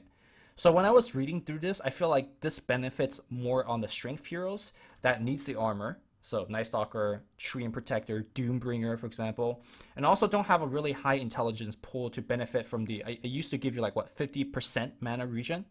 I feel like the flat 1 mana regen per second would benefit more of the strength based hero that has low int to begin with, anyways, and they want the armor and they want the stats. And it's not too far to say that Night Stalker would be a hero to probably buy and earn, right? Yeah, Night Stalker would get that Yeah, vast probably majority of his games. yeah, 4 position Night Stalker. So yeah, I mean I feel like the new Urn would fit a hero like that and would help out with the mana issue to keep on flying, I suppose. Yeah, it's interesting. I don't think it's like a decent change. I think you're right in the regards that it's geared a little bit more towards the strength heroes, the ones that quickly run out of mana. And Night Stalker definitely is going to benefit from the mana regen. I think he still would have liked some of the more beefy stats. The plus Because, six from the yeah, gauntlets, yeah. the +6 definitely. Occasionally, you'll even see position 4 Night Stalkers go for the bottle, especially considering they're in the enemy jungle. Quite often, they can just secure their own bounty runes and things like that. So it's a decent option. I think it's just a slightly altered version. I can't really tell without watching it play or in playtesting it myself to see which one's more effective. All right, moving on to Oracle. Oracle's level 10 talent got changed. The respawn talent got changed to plus 0.75 second of Fortune's End, which might seem like a very, very small thing, but let's keep in mind now it's a root, so it's a stronger ability. And also, you could just do the mini duration of the channel, and with your talent, it'll be like a 1.25 second of root, which Is that how it works, or is it only for the max? That's what I was wondering. I think it's basically Because if it's for the mini one, that's insane. it's basically no matter how short or long you channel it, you just add 0.75 on top of that. Okay. That's how I read it. I haven't played a game with it, but I assume that's the case. Okay, I'm gonna test it right now very quickly. Okay, you get back to me. But Yep, go ahead. all right. So OD, I talked to a lot of different players about this axe. You grant 2 Astral Imprisonment charges, and it increases the cast range, which is all good. And it you could damage area stacks. I feel like all of these are like kind of nice small stuff, but it's definitely not worth the 4,200. And I know Restalker haven't listened to me saying this, but he agrees. I'm gonna say he agrees. Okay, Phoenix. The level 10 respawn talent got changed to plus 20 EXP gain. My mind is blown right now. Phoenix getting an EXP gain talent is absolutely broken because I'm just clicking through stuff. Let's look at Phoenix's talent tree, right, for a second, guys. Okay, 175 health is not useful at all. I mean, it's useful when you're getting caught, but generally you have the mobility with the dive and the egg to get out of most situations. So you're generally taking the 20 experience talent. At level 15, you get 150 gold per minute. Most people get 120 gold at level 20. All right, so let's put that in perspective. Or you double your Fire Spirit's DPS. That is crazy. And of course, the rest is good. Like whether you want to get to 25 with the Supernova or stun count or the hit count, it's all good. Generally, Phoenix is hero wants to get a hand of Midas anyway. So this makes it so that if you don't get the Midas, it still helps you to get to 15 much faster, which is really when you start to take off. So, bro, this is a hero. This is a really, really good hero now. Yeah, I tested it. I'm pretty sure it's only max duration. It doesn't seem to be because the base duration is 0.5, and then if you added the 0.75, it would be like 1. You know what? It literally says Fortune's End max duration here. Yeah. So I can't read.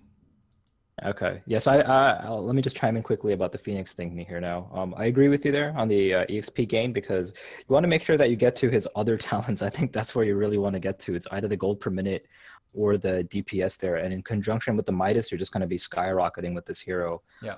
Because Phoenix is super item dependent. He's probably one of the support heroes that really, because the thing is, he's like a weird support hero, right? He wants to get a lot of items so they can contribute to his team. So the EXP gain, getting those higher tier talents definitely makes the hero significantly better. Yeah, his 25s, although not very exciting, is very impactful because making your Yeah. supernova, like your late game play is really getting up your egg off. If your egg gets to go off successfully, your team fights is gonna go well. So most likely you're gonna take the hit count, but you know. Anyways, okay, so just a small thing to talk about with Pugna. I like the fact that it gives true sights now, so when you live drain that Ricky or Bounty, they are, you know, they're gonna be feeling a little bit sad. And I think it is like the added benefit of true sight is worth the shorter cast range at higher levels. Yeah, I think the main issue with this is that the thing with Pugna is he's super underrated. Like I talk to so many people that like this hero, and every time I talk to them, I'm like, guys, this hero's bad. And then they always manage to convince me that he's a pretty legit hero. And the thing with Pugna is that he used to be able to both defend and push high ground really well because the range on that drain is insane. Okay, true. I didn't mean to rhyme there. I turned to Tupac right there. But yeah, the range on the drain is just it's crazy. So you're able to kind of defend from really far back. It's a blink dagger range at level 12, or I mean, excuse me, at max level it used to be 1200, Right. and now it's only 800. So even with the thing with Ether Lens is it used to make it like 14 something range, right? 1400 something. So now it's only like 1000 something. Which, So to put it in perspective, in a base defense situation, he could cast it from fog without using him, especially at nighttime. yeah, Or well, the thing only is at you'll nighttime, see yeah. him. Yeah, the thing is you'll see him when he casts it on you, but he'll be like Super far really away. far. Yeah. Yeah. So I think with this change, it almost makes Aether Lens like a core item that you Yeah, cannot I think skip. it used to already kind of be a core item, but now I think it's like 100.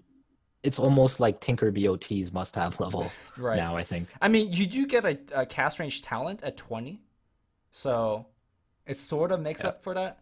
But yeah, I think if you're gonna play a core Pugna that plans to get eggs, you know, you definitely want to be going Aether Lens.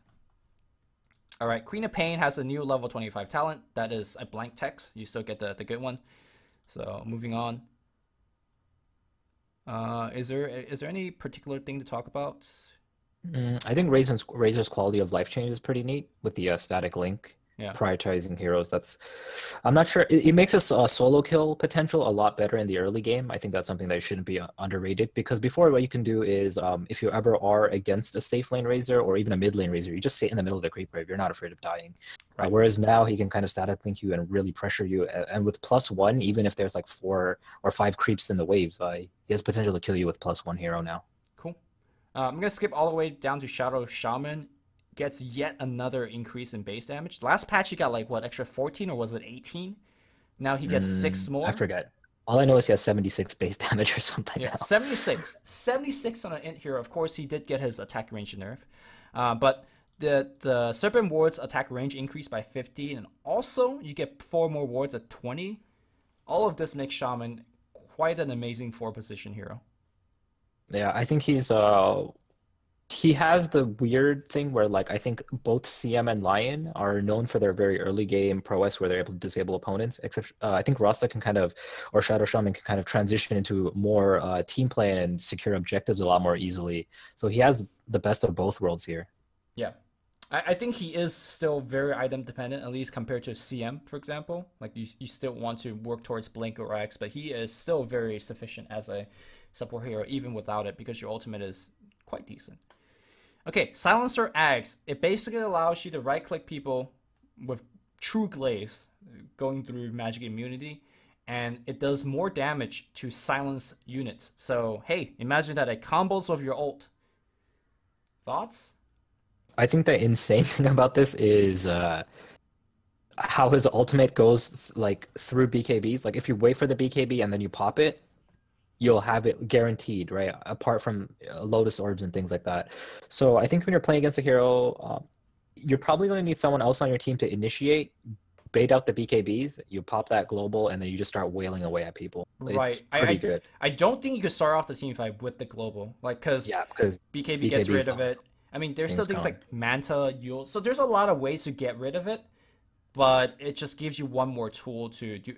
Here's the thing though, 4200 for a carry silencer, you That's what know, I was thinking.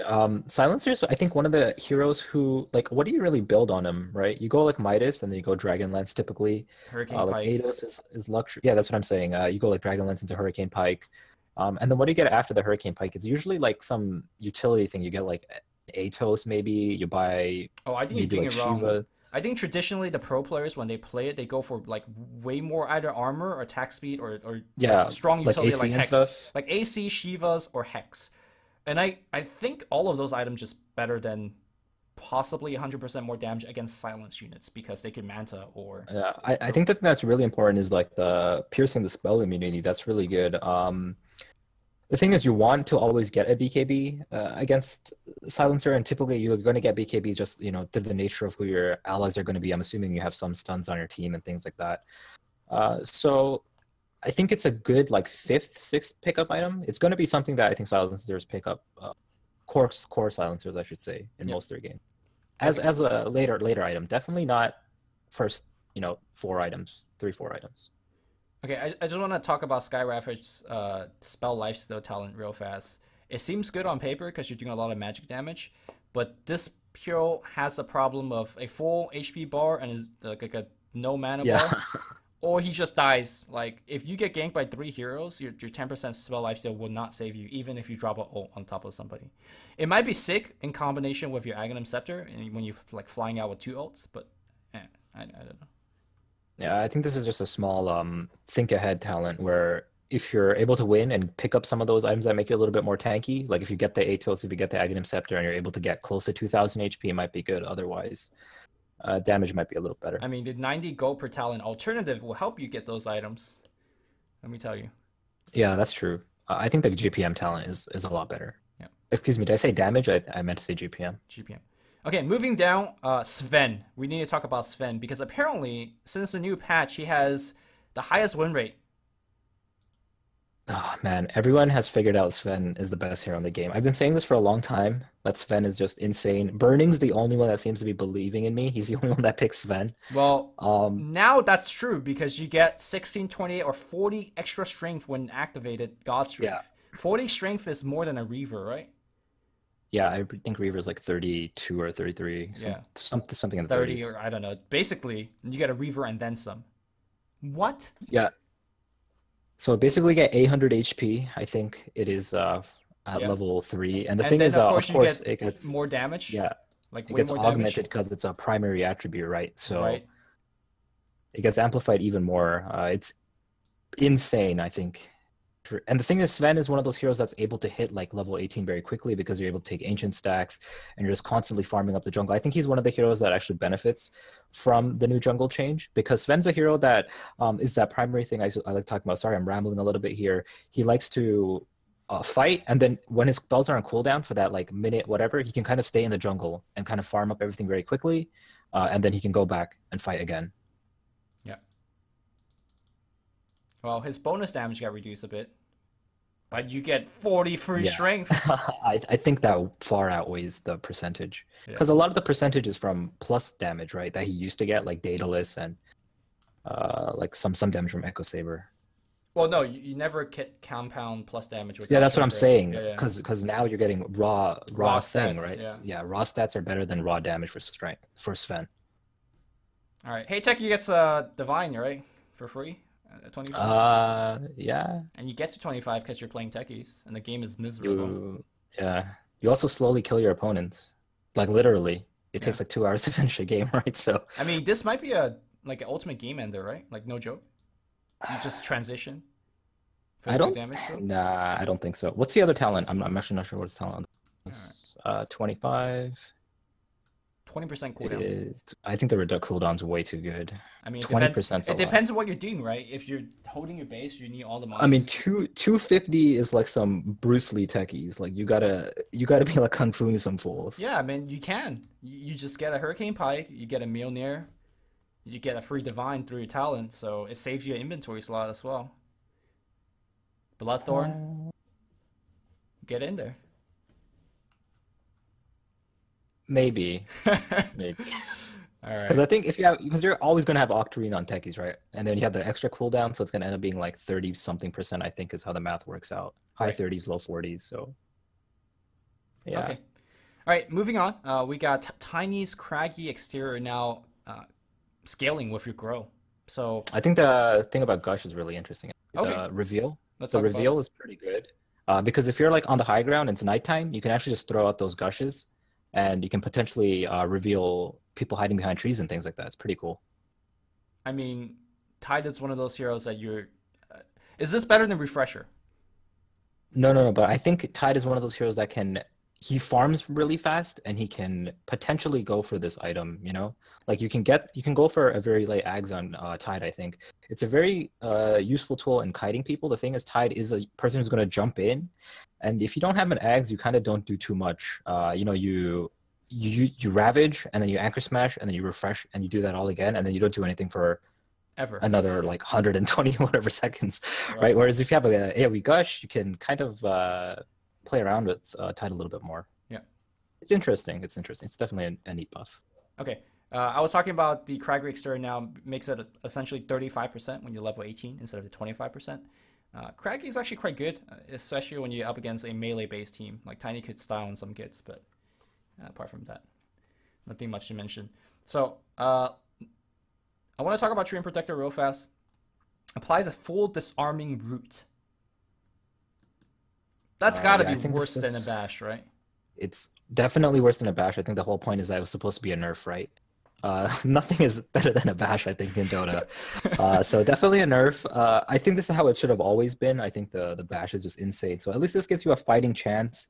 For those of you that didn't know, it used to actually be a 2.2 second bash, I believe, and then he had like a 3 second fade time. So there's a 0.8 second, duration where he wasn't bashing you. Yeah. So this There gives you some chance, some chance. there were clips where he come out of jungle, bashes you, and then he immediately walks next to the tree, and you try to walk away, and he bashes you again. Like Treant could technically perma bash you, and of course, if you have anybody like come in, Yeah. that's just easy kill. But all right, so I did play a game of Tusk earlier, so I definitely want to speak a little bit about the eye shards. The eye shard placement is now so much consistencies, right? We're improved consistency of eye shards. You could now accurately block people out or push people out depending whether you want them closer to you or away from you. The funny thing is that one of my ally got skewered up to a cliff, but I just told him, okay, you hug this cliff, and then I used the eye shard and propped him off the cliffs. I think with the old eye shard, you probably need to try that 2-3 times, but it was just easy. I just boop, and he was off the cliffs. So you could make some sick plays with eye shards with Tusk. And Tusk also has 40% experience gain level 10 as a talent choice. OP, OP. Yeah, I think he's I've seen him popping up here and there in certain drafts as a rule. So Yeah. this quality of life will probably make him a little bit easier to play. Okay, talk to me about Underlord, because I don't understand this. Which part? The axe. The attributes never nearby allies for I think it just means that I think it might be tied to Underlord. So it means that if they're close to him, I think it is like an aura, right? So it's going to treat it as an aura, so standard 900 range, I'm assuming. Right? And anyone around you is going to get half of whatever you already have, I believe. Let's say. So Pretty if you have sure 200 damage, you're going to get 100. pretty sure generally when Underlord is killing a creep wave while he's pushing, he gets at least like 100 to 150 damage. So Yeah, does it's that pretty mean decent, I think. he's now the pushing machine? And if he dies, it's like the venge thing now, right? The Or no, thing no, no, no, that's, no. It's not venge thing. It doesn't give it to the enemy. Now it's just around an area where you die. yeah. Is that how it works? Well, what do you mean die? Well, it says atrophy or counter now lingers through death. No. I think that's just like if you die and then you respawn, you still have the damage. I think that's what that And then means. it starts timing out based on when Yeah, you're alive. Okay, okay, it makes sense. That seems like a very weird line of text. yeah. I I'm think not, you're gonna have to yeah, play that. It's a little weird yeah. how it's worded. Okay. But okay, I think Underlord's definitely one of those heroes, like a Tidehunter, could definitely farm towards Nags. He Yeah, I generally think that builds extremely team-oriented stuff like, Pipe, Crimson anyways, and I feel like Axe is just an extension of that, but this is actually an offensive team item, right? Is Yeah, he? I think it's a really good item because I want to mention is that he's really good at pushing, but he's like trash, almost trash at like actually hitting the tower, right? He's pretty bad. So getting something that actually pushes and then helps your team because of all the pushing you've already done, I think is an interesting mechanic I don't to know. have. He hits the tower pretty hard because of the atrophy, but now he makes your whole team hit pretty hard, which Yeah, is I shouldn't say trash. Trash is a stretch, but not the best. You know, for how much he pushes, he's pretty bad, is what I'm trying to get at. So this kind of actually makes him push the towers. I mean, push to the towers and then get the towers. all right. Undying talent, 90 GPM, which is well above the curve. Normally at level 10, you only get a 6D GPM or 15 health regen. This is Uh, tough, that's hard. Because 15 health regen is pretty insane early game, especially with the fact that, you know, he's already pretty survivable. but this hero is Um, so gold reliant. Like he's yeah, so gold that's the thing. reliant. Yeah. He needs a lot of items, I think, to transition. The thing is, early game, he doesn't need as many items because of decay and things like that, but he's a hero that falls like a rock past like the 25-30 minute mark if you aren't keeping up Right. with some of the decent items. So, Personally, I think I'm gonna offer the 90 GPM because your survivability early game will come through, like you said, from decay. And if you have the extra gold, you'll be buying things like Hood, Pipe, Crimson for yeah, your team anyways, you'll be which able makes to up. get that plus 15. Yeah. Yeah. So, yeah. Maybe if it's like 20 or 25, then we might need to revisit this debate again. Venomancer, level 25 talent now changed to plus 14 poison sting slow, which turns it to 28%. It doubles it. Without looking at it, I can say you probably go for Plague Ward. But keep in mind that your plague wards also get poison stings. That is true, but I think the Plague Ward damage and HP makes it he's impossible to push against, and he pushes insanely well. I So I actually have one of think, my friends. Yeah, sorry, I actually think it comes down to what build you're playing for. Because there's a right click Venomancer build that's been yeah, popping up lately. And I think if you're going for the right click Venomancer build, your wards is not your primary thing. In fact, I don't think people put that many wards to begin with. So, I think you actually get the poison sting. And you might be thinking, like 28% slow, at level 25. This guy has a 30% EXP talent. So you get to 25 very fast. yeah. I think Core Venomancer is definitely viable. I've seen it run mid in professional games. I've seen it just like destroy pub games. But the thing is, you typically go for something like Scotty in that build anyway. So when you have an extra 14% slow, considering you already have Gale and your slow and the Scotty, I think it might be overkill at that point. Okay, sure. Uh, and I think, yeah, the Plague Ward damage and thing is, it's extremely useful, especially in the scenarios where like you don't have your entire team alive, and say it's like three of you guys. Those extra wards are basically the rest of your team that's currently dead. So I think it gives you a little bit of breathing room. It's maybe not the rest of your team that's dead, but you get what I'm saying. Yeah. It gives you some breathing room, I think, for sure.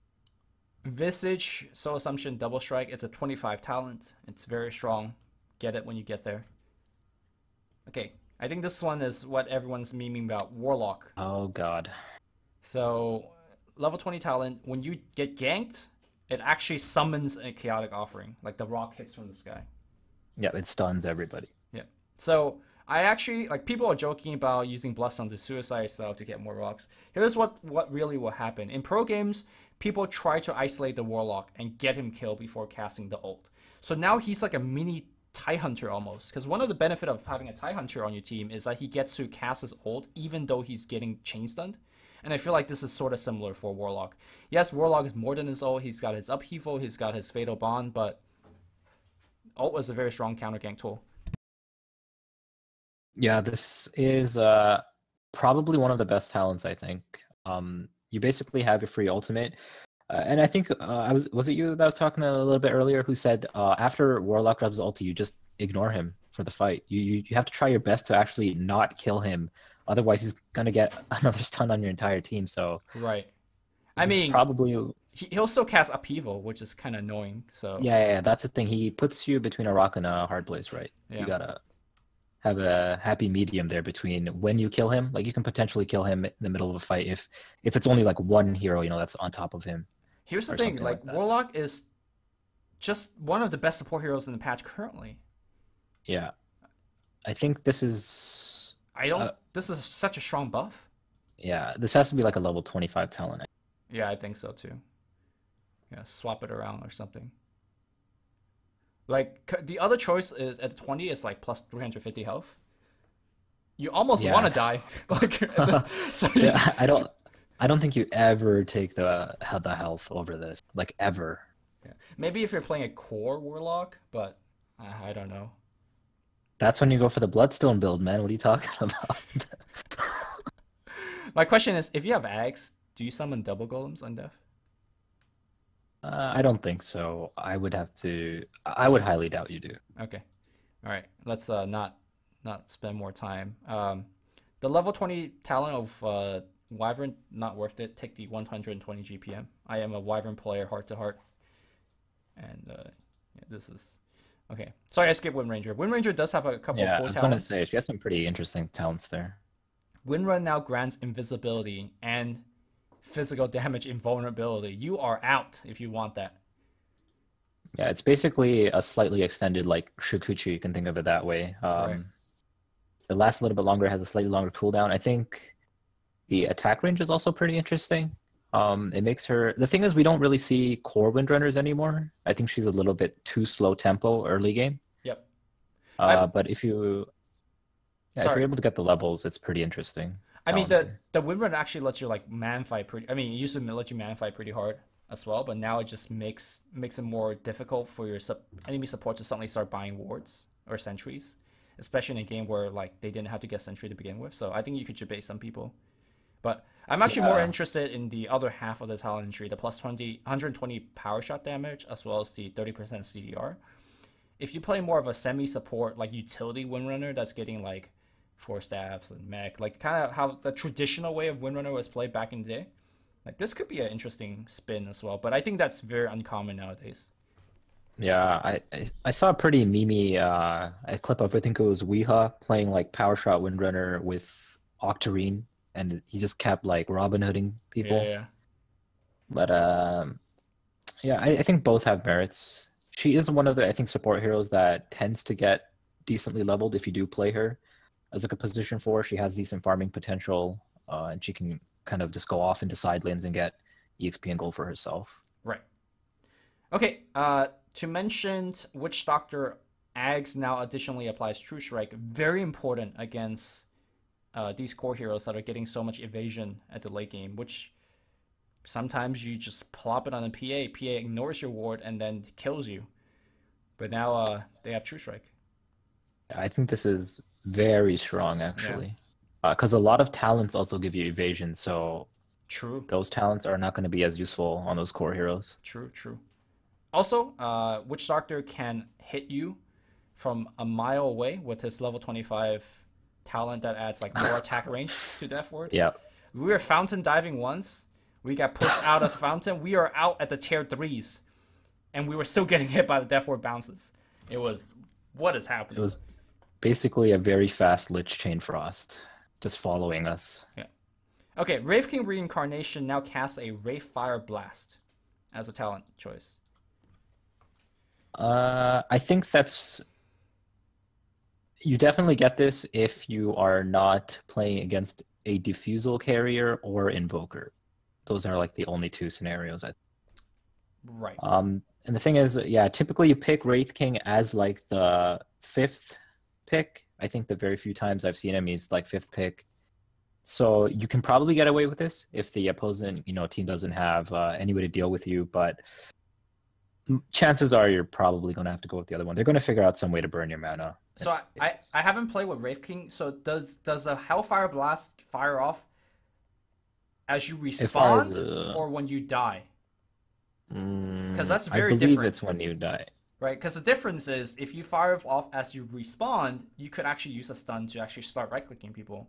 If you stuns people as you die, then they all get stunned, but if they five-man gank you in a situation like that, they all get stunned for 2 seconds, they wait for you to respawn, and they kill you anyways.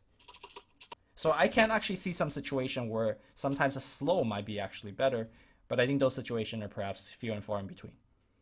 Yeah. Okay. Zeus, one of those heroes that I think is completely severely underrated. It might seem very weak that you only get 0.5 second of Lightning Bolt mini stun, but Lightning Bolt is your most spammed long range spell. It's kind of like a stun now, actually, with damage on top. Of course, once you get Axe and you get the what is that cloud called now? The Nimbus. The Nimbus. Yeah, that's also casting lightning bolts. So bolts are gonna be stunning for how long? zero point 0.7, I believe, is the Yeah, zero total. point 0.7, which seems weak, but I don't think weak at all. I think it's quite powerful. Also, a couple of changes that really benefited Zeus in this patch. So let's actually skip down to Aether Lens. Aether Lens is definitely one of the items that Zeus do buy a lot. Now, instead of giving health regen, it gives you mana regen. And I believe, yeah, one more percent of spell damage. All of this is amazing for Zeus. Amazing for Zeus. Yeah, I think this makes a lot more sense too, item-wise. The HP region felt a little bit out of place. Electra was good for hero like Pudge, but I think having the magic focus definitely makes it better for especially heroes like Zeus. We're talking about heroes like Bane, especially people that are very mana intensive. It's definitely good Lina, for them. yeah. All of these heroes that want the extra damage or the cast range is quite good. Yeah. Skipping down. Okay, I do want to mention that with the Bracer cost buff, you could now start with Bracer and Tangle. Although people don't generally do that because the people that benefit from Bracer generally benefit more from like a Stout Shield or a Quelling Blade. So that's why mid DKs generally start with those items instead of Bracer and get pull tangles. Because you could just start with Bracer and get pull tangles. It's just that it's not very helpful for people that actually like Strength Hero that benefit the most from the Bracer. Yep, there's nothing too much else to add there. Is there even any items that Force Staff got reworked? Oh, the one thing I've noticed is that all of these items that uses recipe are slowly getting phased out. It's just getting Yeah, added in. Like for example, the urn now takes a what is it? A infused raindrop instead of the recipe. So it's just like good stuff. The soul ring requires a mango, which is kind of cute. But Urn still has the recipe, I believe, but not Soul Ring. Or does Soul Ring also have one? No, I believe Soul Ring doesn't, but Urn still does. right. They're not like taking away the recipe altogether, but I think they're slowly being phased Yeah, out. they're shaving the costs definitely down. I noticed that. Yeah, You're so right. I think that's actually nice. Rod of Atos got reworked as well. You want bracers now instead of the vid booster, so you could actually build it up much easier. Which for heroes like I don't know Silencer, like you said, who wants to get a Rod of Atos, hey, there you go, easier build up. Yeah, most of the item changes I think have been a little bit more like quality of life stuff. It feels good buying that because no one wants to buy like 1,000 recipe, right? 'Cause you're not. Right, No one right, wants to be a piece of paper for 1,000. You'd rather have like a ring of health that you can actually use during the game. Because typically you're saving up your money. You're like, geez, I just want this piece of paper. I need this diploma to finish my item.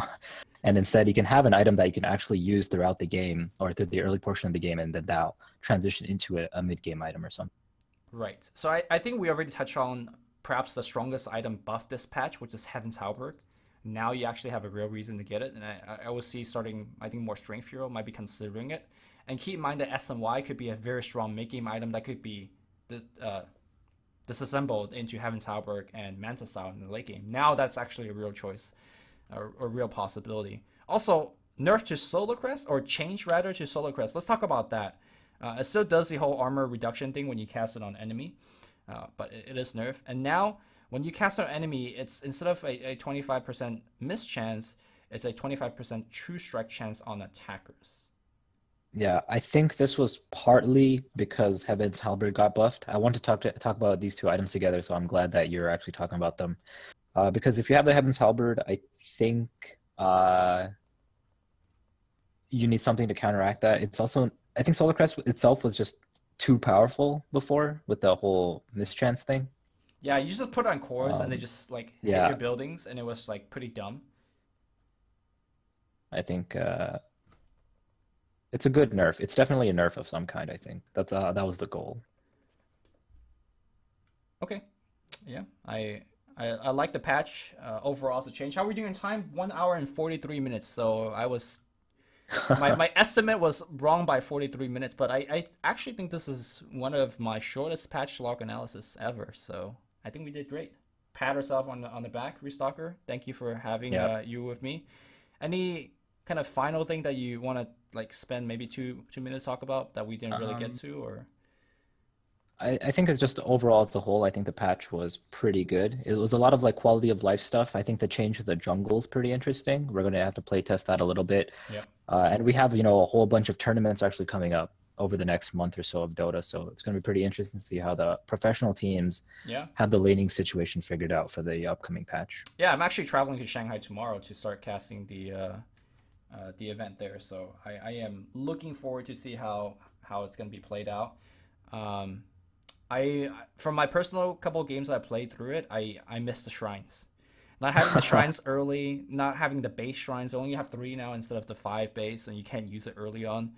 It just hurts. It just hurts. But I think the shrines used to be a bit broken anyway, so, Yeah. I feel like IceFrog gave us something, and then he took it away from us. IceFrog gave us dual monitor, right? But now, Yeah. Your dual monitor, your second monitor is like, a 10-inch. It's like, what? We're on like 1200 by 1800 by 800 resolution. Yeah, it ain't great. So, all right, guys, that's gonna do it for the 7.06 patch lock analysis. I hope you guys enjoyed it. I know there's a lot of people doing patch lock analysis, but if you listen through here, I sincerely thank you.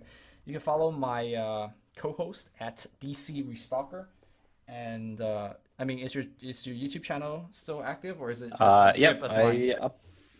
No, it's I still upload very infrequently, maybe like 1 video every 2 weeks or 3 weeks, but that's much better. I'll get around to that stuff. Yeah, okay. I'll get around to it. And of course, you can follow me at LuminousInverse, but you guys already know that.